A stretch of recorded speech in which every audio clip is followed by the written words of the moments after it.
O mundo tá tentando nos passar uma mensagem e a gente tá simplesmente ignorando. Após fracassos e mais fracassos de reboots, a indústria não para e continua fazendo diversos reboots o tempo inteiro sem ninguém pedir, sem a menor necessidade.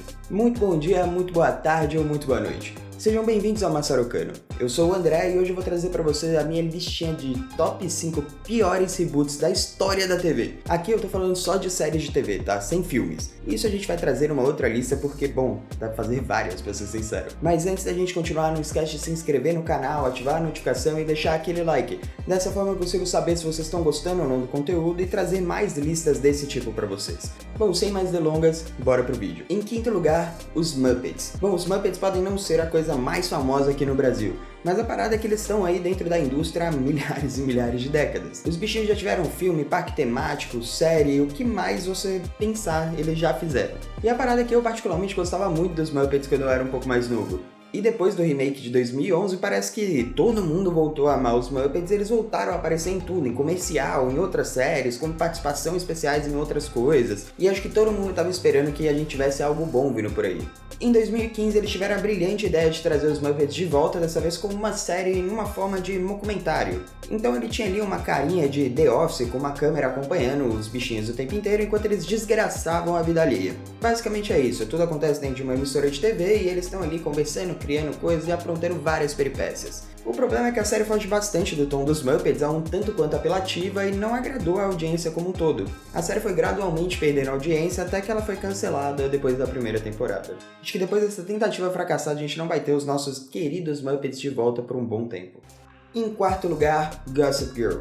Bom, a série original de Gossip Girl de 2007 é simplesmente um grande fenômeno. A parada é que a cada episódio as pessoas ficavam conversando entre elas para entender quem era o fofoqueiro ali do rolê, o que estava acontecendo, como que a pessoa tinha todas aquelas informações e qual seria a próxima grande fofoca a vazar por aí. Afinal, era um bando de adolescente inconsequente que ficava fazendo merda adoidado o tempo inteiro. Então tá aí um tipo de jornalista que nunca vai ficar sem pauta. Por conta disso, do grande fenômeno que virou a internet, mensagens rápidas e por aí vai, a Max decidiu trazer a série de volta em 2021 e foi um verdadeiro fracasso. A série ficou marcada por uma escrita muito preguiçosa, plot twists completamente esquisitos e uns diálogos extremamente clichês. E isso foi afastando a audiência que foi largando a série ao longo da primeira temporada. A segunda temporada até é um pouquinho melhor, mas mesmo assim ela não conseguiu salvar o suficiente pra gente ter uma terceira. Acho que a gente nunca saberá quem é o fofoqueiro desse universo, e eu não sei como é que as pessoas não ficam indignadas com isso. Em terceiro lugar, Jovens Titãs em Ação. Olha, aqui eu vou ser muito sincero que eu só tô sendo bem chato. Os Jovens Titãs originais é uma parada que me marcou muito, porque tinha aquele tom um pouco mais sério e sombrio e que destoava bastante dos desenhos do Cartoon Network como um todo. E por isso eu sempre gostei bastante. Tinha aquela versão do Slade que era extremamente cruel e, me deixava bem apavorado e me prendeu pra cacete durante a história. E anos depois da série terminar, eles decidiram trazer de voltas como Jovens Titãs em Ação.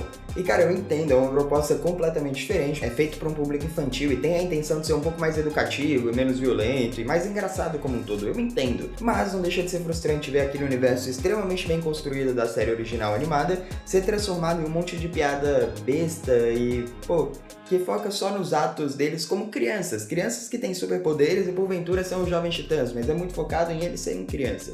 Eu entendo, de novo, é feito para um outro público, por isso aqui tá em terceiro lugar e não mais pra frente, porque a minha vontade era colocar em primeiro.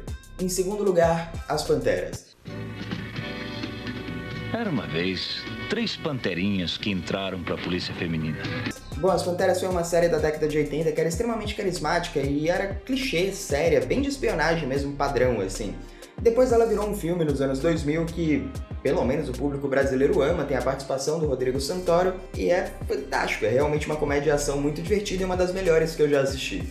Por conta do sucesso que a série original e o filme tiveram, a ABC teve a brilhante ideia de voltar com o material em 2011. Eles trouxeram uma nova série que foi um verdadeiro fracasso. A parada é que a série foi duramente criticada pelo seu roteiro preguiçoso, diálogos extremamente clichês e um elenco bem fraco se comparado às duas versões anteriores. Não à toa a série foi um fracasso tão grande que ela foi cancelada após seu quarto episódio e não teve mais exibição em lugar nenhum. Você não consegue nem acompanhar até o final de uma primeira temporada, eles largaram, eles abriram mão do que eles estavam fazendo. Não satisfeito com o resultado, a indústria também decidiu trazer um filme depois, e o filme foi tão ruim quanto. Acho que a gente sempre pode se ater ao clássico dos anos 80 e ao filme dos anos 2000, que são obras de arte. Em primeiro lugar, Velma.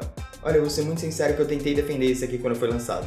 Eu realmente achei que você trazer uma versão nova de Scooby-Doo, abordando temas diferentes, com uma construção de universo diferente, focando em outros personagens, pudesse ser algo bem legal. Uma versão para adultos, mais críticas e com diálogos talvez um pouco mais densos. Nessa versão focada em Velma, a gente tem algo que eu realmente não esperava, que é uma série bem ruim. É uma série forçada, com diálogos esquisitos, um monte de piadas jogadas ali com a intenção de ser engraçado, mas que é bem ruim. A parada é que fica parecendo que é só uma sombra do que foi originalmente.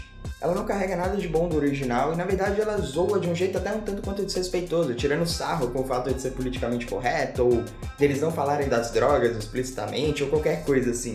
No fim, fica parecendo um monte de piada gratuita e fácil, como se não tivesse pensado muito para trazer aquilo. No final, eles queriam trazer uma proposta inteligente, reflexiva e talvez até provocativa. Mas o resultado não é esse. Você tem uma sequência de coisas ruins, mal construídas, piadas bem tortas, para ser sincero, e, não funciona.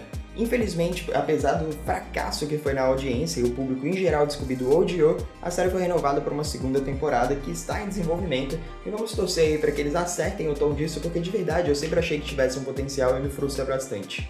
Bom, essas foram as minhas escolhas dos 5 piores reboots já feitos na história da TV. Esqueci de alguma coisa importante na lista? Deixa aí nos comentários. Novamente eu agradeço a audiência e a paciência de sempre. Não se esqueçam de se inscrever no canal, ativar as notificações, deixar aquele like, o processo que eu odeio pedir, mas vocês sabem que é importante. E também de seguir as redes sociais. Lá eu posto conteúdos mais curtos, tipo notícias mais rápidas e coisas para te manter atualizado sobre filmes, séries, animes, jogos, enfim, curiosidades. É @Massarocano no Twitter e Instagram e @Massarocano_ no TikTok. A gente se vê numa próxima e tchau, tchau!